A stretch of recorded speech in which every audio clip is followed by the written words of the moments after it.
What's going on, guys? This is the Brigade once again, and we're back at it with another session of Killzone Shadow Fall. Alright, this is just going to be me picking up once again from a video that I end up talking a lot longer than what the footage would provide. I really have a bad habit for doing that, but you know, it kind of is what it is. Luckily, I have a good amount of subscribers that don't really mind watching the footage and hanging out for the ride. So the last thing we were talking about was Team Deathmatch, right? And how I basically believe that it's nothing but a camp fest, and it's a good environment for noobs or for those who want to work on, you know, certain unlocks that they might have a hard time working on during war zones. So one thing that I was talking about in particular was, you know, a lot of people who only play Team Deathmatch. And this is based upon, you know, a lot of the comments that I've read, not only from my channel, but other channels and in the forums. A lot of these TDM only guys love to pride themselves after this team deathmatch. Okay, so that's what I was talking about. And I was using a few comments from BG's channel as a point of reference. All right, so now that I'm back on my square. So what happened was BG had a video on his channel. I believe he uploaded it within the last week or two. I can't really remember. But I know it's a video and commentary wherein he successfully got 100 kills. Right? Now, so I guess there was a guy on there who's like, dude, I mean, what's, you know, in other words, what's the big deal about that? You know, so what, you got 100 kills? You know, my KDR is blah, blah, blah. And you know what? Whenever I hear, you know, someone say or read a comment that starts off talking about a KDR, I almost discredit them when it comes to this game. Now, other games, you know, maybe like Call of Duty, where KDR is more relevant, and maybe your individual performance is a little more relevant, I might pay attention to you. But in the Killzone franchise, anyone who starts a sentence off by talking about a KDR, like, I almost ignore them. Now, that is not to discredit their abilities, but there's a lot of ways to get a high KDR in this game. One way in particular is basically to play a lot of Team Deathmatch. And here's why that I say that. Number one, in Team Deathmatch, there is no focus. You don't have to throw yourself out there, right? Number two, since there is no focus, there's no areas that you need to take over, there's no objectives that you need to pursue, you know, since there's no bombs you need to set, since there's no capture points that you need to capture, since, you know, there's nothing for you to connect, it is very easy just to basically sit back, reserve yourself, hide behind the shield, and basically base trap. Like, it takes no skill at all to do that. And I'm not talking, you know, from a lack of experience, because like I said, within the last week, I've been playing a lot of TDM. And it's mainly because I need to work on my unlocks, right? Because in other words, once I'm doing war zones, I really try to work on, you know, helping to contribute to a team's win. Whereas in Team Deathmatch, who really cares? I'm worrying about my own individual performance, so it's not really a big deal. No one really cares about that, right? So that's the difference. And almost every map that I played, this is what it was all about. Now, was it all good? Yeah, it was all good. I mean, it's kind of, I mean, it is what it is, but to me, it's boring. It's really boring that the only thing that TDM is all about is base trapping. So this guy made a comment and he's like, oh, I mean, what's the big deal? So what? You got 100 kills. And, you know, number one, I took offense to it, you know, and it wasn't even my video. But one thing that I absolutely hate that some people do, they marginalize other people's accomplishments. I really hate that. In other words, let's just say you get 100 kills all the time. And let's just say there's a player who's, you know, kind of excited that this is the first time that they got 100 kills. Let them enjoy their moment. Right? And this is not even just about Killzone, because people do this all the time. You know, may it be perhaps you're in class, You know, maybe you did something good in school. Maybe you did something good on the workplace. Maybe you did something good at home, right? And maybe your parents are acknowledging you for it. One thing that I really hate is when other people try to marginalize other people's achievements by talking down to them. Like, in other words, instead of saying good job or just saying nothing at all, they always try to try to find a way to play it down. Right. So this guy, he's like, oh, that's no problem. My KD is like 2 point something. So I'm like, okay, the fact that that's the first thing you use to support what you're saying. Okay, that's nothing. So I ask him in the comment section. I'm like, dude, what's your PSN? So he kindly put down his PSN in the comment section. And guess what happened when I checked it out? Number one, the kid haven't even been playing that long. Number two, that guy satisfied like 0 objectives. No. And I'm not even exaggerating, right? I'm not saying, 3 or 4 and cutting it down to 0. No. I mean, literally 0. At the time that I checked his profile, which was probably about 2 weeks ago, that guy achieved 0 unlocks. No capture points. No bombs set. No bombs defused. No points neutralized, no points connected, no beacons retrieved, no beacons safeguarded, no nothing. So when I saw that he was talking all this crap and he was nothing but a TDM guy, I basically discredited all that he said. I said, you know what, dude, I just checked out your profile and basically you don't do shit but TDM. And it's easy, dude. It is so easy.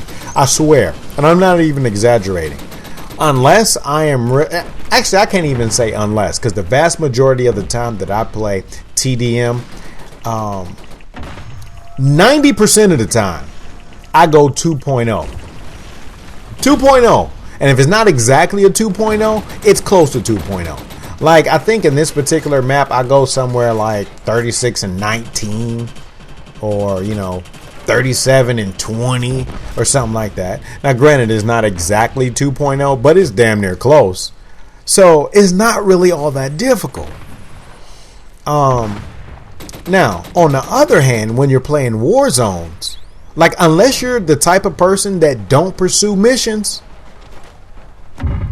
and actually, let me take that back, because you have other types of players who, in other words, they only play when their friends are on.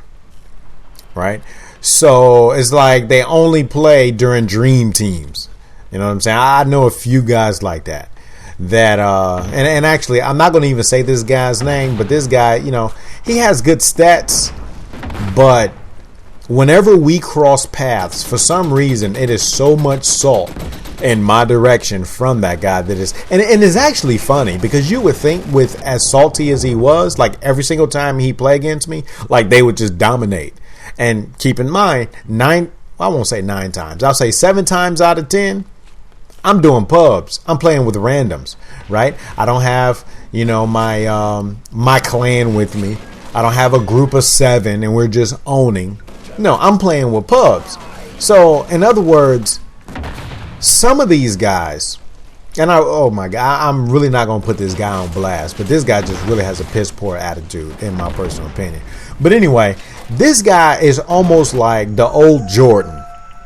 For a lot of you guys who are old enough to remember, there was a point of time in Jordan's career to where he was doing awesome as an individual, but he just could not bring the team to a championship because he was basically all about performing as an individual. He took a lot of shots, he scored a lot of points, he got his little fancy dunks, but the Bulls just could not get a ring.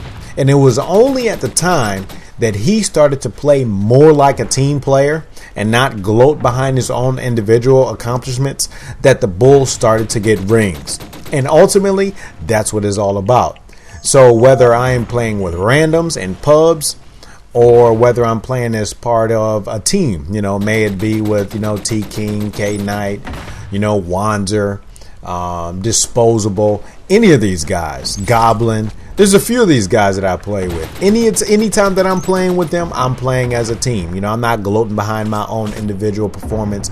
As a matter of fact, there's sometimes when I'm playing in pubs that I basically sacrifice my own stats. Because in other words, if I'm the only one running spawn beacons, there's some times where it may take me like 2 or 3 attempts to get my spawn beacon at a good location, right? And I could just say, you know what, screw this. It's all about the brigade. I could do that. But at the end of the day, the way I play, I try to do whatever I can to contribute to our team's win. It's not all about the brigade. All right, so I really think that a lot of those guys that gloat off of their KDRs, it's kind of funny. Number 3, now that I've experienced the difference between a wired and wireless connection, and you know the difference in performance once I got my speed boost, you know, it's really kind of interesting to me now, because think about it. Most people's reaction times from what they see on the screen and what their brain registers to the time that, you know, their fingers start mashing buttons, you know, there's a lot of factors in there. It could be your, you know, your internet speed, your transmissions, and it could be input lag based upon what kind of television screen that you have. And now that because I'm telling you, it is definitely a noticeable difference. Now, keep in mind, I didn't go no 100 boost. As a matter of fact, my boost is only, I think I have like 2010, right? And before that, I think I had like 5.3 or 5.2 or something like that. And then on top of that 5.3 or 5.2, I was going wireless. But now I'm at 2010. And no, it's not a huge difference. But I'm telling you, I can definitely tell the difference between same reaction, same everything. And it just really lets me know that, you know, granted, you have some people who play good, but it's all relative to your own reaction time, your television, your internet speed, and your connection. I really believe that because, you know, relative to each individual's own connection, I'm pretty sure most people have a good reaction time. And I just think whenever you make technical improvements, it just gives you a better result. Like, in other words, my reaction time has always been the same, right? Because I've been playing this game since November consistently. So my reaction time has always been the same. You know, the time at which I press buttons based upon what I see on the screen, none of that stuff has changed. But for whatever reason, and I have reason to believe that it has a lot to do with the wire connection, the changes that I've made to my television, and the internet boost that I received like within the last, I'll say 10 days or so. I really believe that made a lot of difference. Right? And just keep in mind, I don't even have the best internet internet speeds. I just went up to 2010. Now, you know, there's some of these other people who's got like Google Lightning and all that. And, you know, they get like, or there's other people who even get business plans. Now, keep in mind, there is kind of, internet compensation. Well, guess what? Sorry, but I ran out again. So I might try to go ahead and continue this for one last video. I really have to get better at timing these dialogues because I really go over time. But, you know, until next time, I hope you guys enjoyed it. Martyr's Brigade is